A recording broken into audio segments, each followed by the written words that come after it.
زمانے کی قسم، انسان در حقیقت بڑے خسارے میں ہے،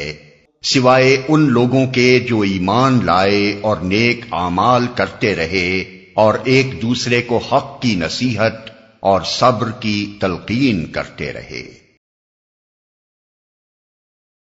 اس صورت میں زمانے کی قسم اس بات پر کھائی گئی ہے کہ انسان بڑے خسارے میں ہے،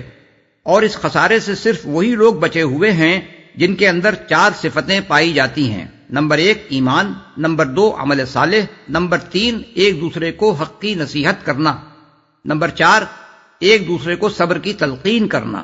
اب اس کے ایک ایک جز کو الگ لے کر اس پر غور کرنا چاہیے تاکہ اس ارشاد کا پورا مطلب واضح ہو جائے۔ جہاں تک قسم کا تعلق ہے، اس سے پہلے بارہا ہم اس بات کی وضاحت کر چکے ہیں کہ اللہ تعالیٰ نے مخلوقات میں سے کسی چیز کی قسم اس کی عظمت یا اس کے کمالات و عجائب کی بنا پر نہیں کھائی ہے، بلکہ اس بنا پر کھائی ہے کہ وہ اس بات پر دلالت کرتی ہے جسے ثابت کرنا مقصود ہے۔ پس زمانے کی قسم کا مطلب یہ ہے کہ زمانہ اس حقیقت پر گواہ ہے کہ انسان بڑے خسارے میں ہے، سوائے ان لوگوں کے جن میں یہ 4 صفتیں پائی جاتی ہوں۔ زمانے کا لفظ گزرے ہوئے زمانے کے لیے بھی استعمال ہوتا ہے اور گزرتے ہوئے زمانے کے لیے بھی، جس میں حال در حقیقت کسی لمبی مدت کا نام نہیں ہے۔ ہر آن گزر کر ماضی بنتی چلی جا رہی ہے، اور ہر آن آ کر مستقبل کو حال اور جا کر حال کو ماضی بنا رہی ہے۔ یہاں چونکہ مطلقاً زمانے کی قسم کھائی گئی ہے، اس لیے دونوں طرح کے زمانے اس کے مفہوم میں شامل ہیں۔ گزرے ہوئے زمانے کی قسم کھانے کا مطلب یہ ہے کہ انسانی تاریخ اس بات پر شہادت دے رہی ہے کہ جو لوگ بھی ان صفات سے خالی تھے وہ بالآخر خسارے میں پڑ کر رہے۔ اور گزرتے ہوئے زمانے کی قسم کھانے کا مطلب سمجھنے کے لیے پہلے یہ بات اچھی طرح سمجھ لیجئے کہ جو زمانہ اب گزر رہا ہے وہ دراصل وہ وقت ہے جو ایک ایک شخص اور ایک ایک قوم کو دنیا میں کام کرنے کے لیے دیا گیا ہے۔ اس کی مثال اس وقت کی سی ہے جو امتحان گاہ میں طالب علم کو پرچہ حل کرنے کے لیے دیا جاتا ہے۔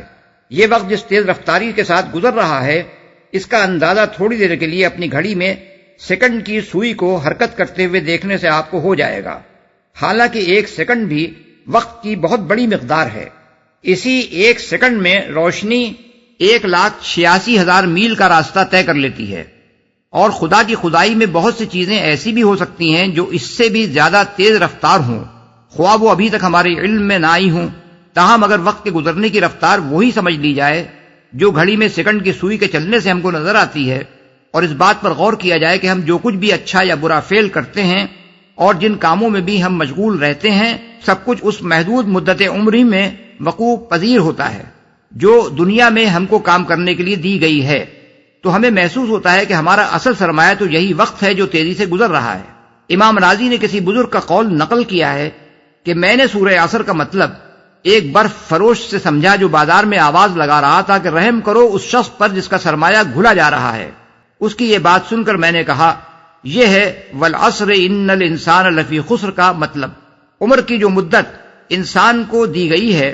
وہ برف کے گھلنے کی طرح تیزی سے گزر رہی ہے۔ اس کو اگر ضائع کیا جائے یا غلط کاموں میں صرف کر ڈالا جائے تو یہی انسان کا خسارہ ہے۔ پس گزرتے ہوئے زمانے کی قسم کھا کر جو بات اس صورت میں کہی گئی ہے، اس کے معنی یہ ہے کہ یہ تیز رفتار زمانہ شہادت دے رہا ہے کہ ان 4 صفات سے خالی ہو کر انسان جن کاموں میں بھی اپنی مہلت عمر کو صرف کر رہا ہے وہ سب کے سب خسارے کے سودے ہیں۔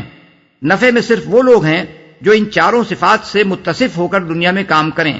یہ ایسی ہی بات ہے جیسے ہم اس طالب علم سے جو امتحان کے مقررہ وقت کو اپنا پرچہ حل کرنے کے بجائے کسی اور کام میں گزار رہا ہو، کمرے کے اندر لگے ہوئے گھنٹے کی طرف اشارہ کر کے کہیں کہ یہ گزرتا ہوا وقت بتا رہا ہے کہ تم اپنا نقصان کر رہے ہو۔ نفع میں صرف وہ طالب علم ہے جو اس وقت کا ہر لمحہ اپنا پرچہ حل کرنے میں صرف کر رہا ہے۔ انسان کا لفظ اگرچہ واحد ہے، لیکن بات کے فقرے میں اس سے ان لوگوں کو مستثنیٰ کیا گیا ہے جو 4 صفات سے متصف ہوں۔ اس لیے لامحالہ یہ ماننا پڑے گا کہ یہاں لفظ انسان اس میں جنس کے طور پر استعمال کیا گیا ہے، اور اس کا اطلاق افراد، گروہوں، اقوام اور پوری نوع انسانی پر یکساں ہوتا ہے۔ پس یہ حکم کہ مذکورہ 4 صفات سے جو بھی خالی ہو وہ خسارے میں ہے، ہر حالت میں ثابت ہوگا، خواہ ان سے خالی کوئی شخص ہو یا کوئی قوم یا دنیا بھر کے انسان۔ یہ بالکل ایسا ہی ہے جیسے ہم اگر یہ حکم لگائیں کہ زہر انسان کے لیے مہلک ہے، تو اس کا مطلب یہ ہوگا کہ زہر بہرحال مہلک ہے، خواہ ایک فرد اس کو کھائے یا ایک پوری قوم یا ساری دنیا کے انسان مل کر اسے کھا جائیں۔ زہر کی مہلک خاصیت اپنی جگہ اٹل ہے، اس میں اس لحاظ سے کوئی فرق نہیں پڑتا کہ ایک شخص نے اس کو کھایا ہے یا ایک قوم نے اسے کھانے کا فیصلہ کیا ہے یا دنیا بھر کے انسانوں کا اجماع اس پر ہو گیا ہے کہ زہر کھانا چاہیے۔ ٹھیک اسی طرح یہ بات اپنی جگہ اٹل ہے کہ چار مذکورہ بالا صفات سے خالی ہونا انسان کے لیے خسارے کا موجب ہے۔ اس قاعدے کلیہ میں اس بات سے کوئی فرق نہیں پڑتا کہ کوئی ایک شخص ان سے خالی ہے یا کسی قوم نے یا دنیا بھر کے انسانوں نے کفر، بدعملی اور ایک دوسرے کو باطل کی ترغیب دینے اور بندگی نفس کی تلقین کرنے پر اتفاق کر لیا ہے۔ اب یہ دیکھیے کہ خسارے کا لفظ قرآن مجید کس معنی میں استعمال کرتا ہے۔ لغت کے اعتبار سے خسارہ نفع کی ضد ہے، اور تجارت میں اس لفظ کا استعمال اس حالت میں بھی ہوتا ہے جب کسی ایک سودے میں گھاٹا آئے،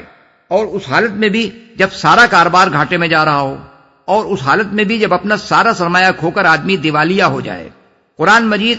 اسی لفظ کو اپنی خاص اصطلاح بنا کر فلاح کے مقابلے میں استعمال کرتا ہے، اور جس طرح اس کا تصور فلاح محض دنیاوی خوشحالی کا ہم معنی نہیں ہے بلکہ دنیا سے لے کر آخرت تک انسان کی حقیقی کامیابی پر حاوی ہے،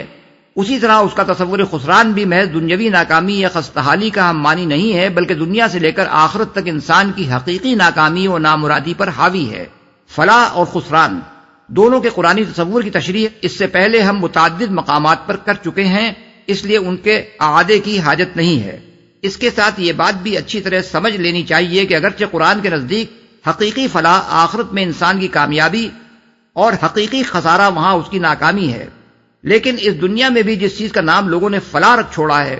وہ دراصل فلاح نہیں ہے بلکہ اس کا انجام خود اسی دنیا میں خسارہ ہے، اور جس چیز کو لوگ خسارہ سمجھتے ہیں وہ دراصل خسارہ نہیں ہے بلکہ اس دنیا میں بھی وہی فلاح کا ذریعہ ہے۔ اس حقیقت کو قرآن مجید میں کئی مقامات پر بیان کیا گیا ہے اور ہر جگہ ہم نے اس کی تشریح کر دی ہے۔ پس جب قرآن پورے زور اور قطعیت کے ساتھ کہتا ہے کہ در حقیقت انسان بڑے خسارے میں ہے تو اس کا مطلب دنیا اور آخرت دونوں کا خسارہ ہے،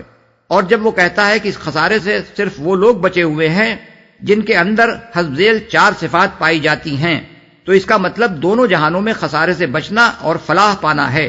اب ہمیں ان چاروں صفات کو دیکھنا چاہیے جن کے پائے جانے پر اس صورت کی روح سے انسان کا خسارے سے محفوظ رہنا موقوف ہے۔